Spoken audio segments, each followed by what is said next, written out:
Okay guys, mabuhay maligayang pagbabalik sa aking YouTube channel. It's 11:12 PM of course. Feb 16 tama ba? Feb 15. Sandali, siguraduhin ko muna mahirap na, no? Ay, hindi. Ano pa lang pala ngayon? Feb 15 pa lang. At syempre, Feb 16 maya-maya. But anyways, ayun na nga, no? Nangyari ito sa renewal ng wedding vows nila Heart Evangelista and Senator Chis Escudero, of course, sa Balisin. At ngayon pa lang nakita na natin sa unang video pa lang ngayon, medyo emotional na agad, may konting iyakan pero yun yung emotion, yun yung iyakan na talagang parang happy naman, kumbaga, di ba? Kasi I remember 2015, nung una silang kinasal sa Balisin, ganun din.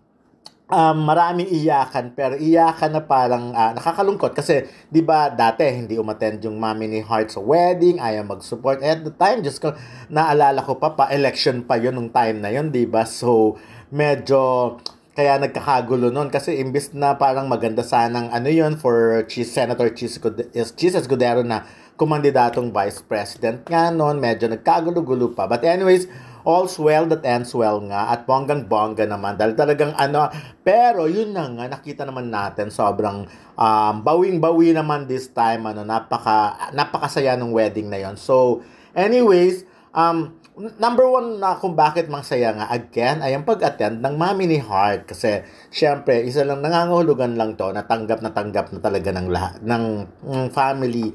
Remember, 'di ba, may mga issue recently na akala mo talagang matitibag na ang kanilang relasyon, pero yun na nga, biglang-bigla eto na, meron silang renewal ng kanilang wedding vows. So parang 9th year anniversary, wedding anniversary din nila at naalala ko pa yun kasi banner story din yun kasi nga medyo controversial talaga yun. Talagang pinatulan yun ng halos lahat ng online and tabloid at that time. So, anyways, ayun, ang dami naman naglabasan ng mga pictures and video. Of course, isa sa mga pinuntahan namin ay si Michael Leyva kasi medyo nako-confuse tayo, no? Bakit, ano bang ginawa ni Michael Leyva? Kasi pala, actually, ilang beses pala ang look ni Heart Evangelista. Ito yung look 1 niya, yung si Ellie Savian. So, yung wedding gown na ginamit. Pero, may look 2 pa rin. At yung si Michael Leyva. Kaya bonggang-bongga. Hindi rin naman, in terms of kagandahan ng gown, hindi rin naman talaga papakabog si Michael Leyva. Si Michael Leyva ay very close to Chris Aquino rin. And of course, ayun. Dahil di ba alam naman natin yung ginawa ni Michael Leyva na gown ni Chris nung Crazy Rich Asians, talagang bonggang-bongga, malayo pa lang kitang-kita mo na. Magaling naman talaga si Michael Leyva at di man talaga papakabog ang mga Pinoy designers. But anyway, ayun, nag-attend nga ang kanyang mami Cecilia. So,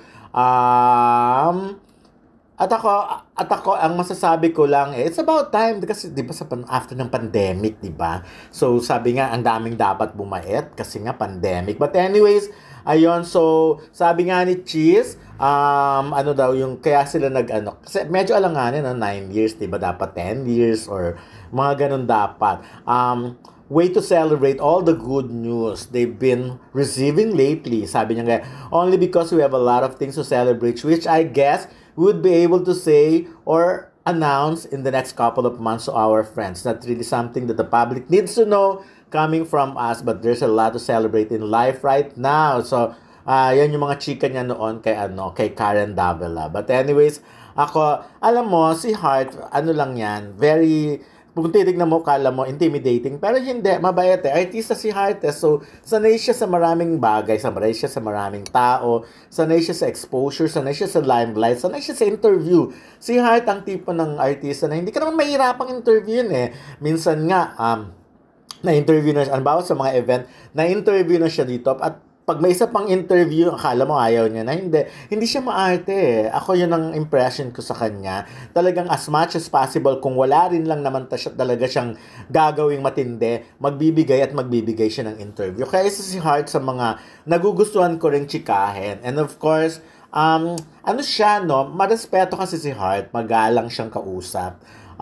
Kahit na sinasabi at the time, di ba, na merong mga ganito, may ganyan, may mga issue sa kanila, ganito, as much as possible, iniiwasan niya rin yon. Kasi syempre, at the time, alam naman natin, makapag-trigger pa yun ng mga gulo-gulo. But anyways, ayan. So, tuwang-tuwa, syempre, ang mga fans. At gandang-ganda kay Heart Evangelista. Eh, sino ba naman ang hindi magagandahan, di ba?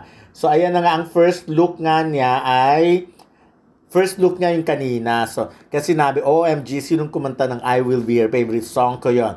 Lovely, kakaiyak, ang ganda niya. Pak, taob sila lahat. At totoo lang, bonggang-bongga yung itsura ni Heart sa kanyang wedding. And of course, nakakayak, super pasabog ng taon. The Queen Goddess of Couture. So, ganyan ang mga statement kay Heart. So beautiful. Wala ka talagang maipipintas eh. So happy for you, Heart. Hope that ayan. Okay?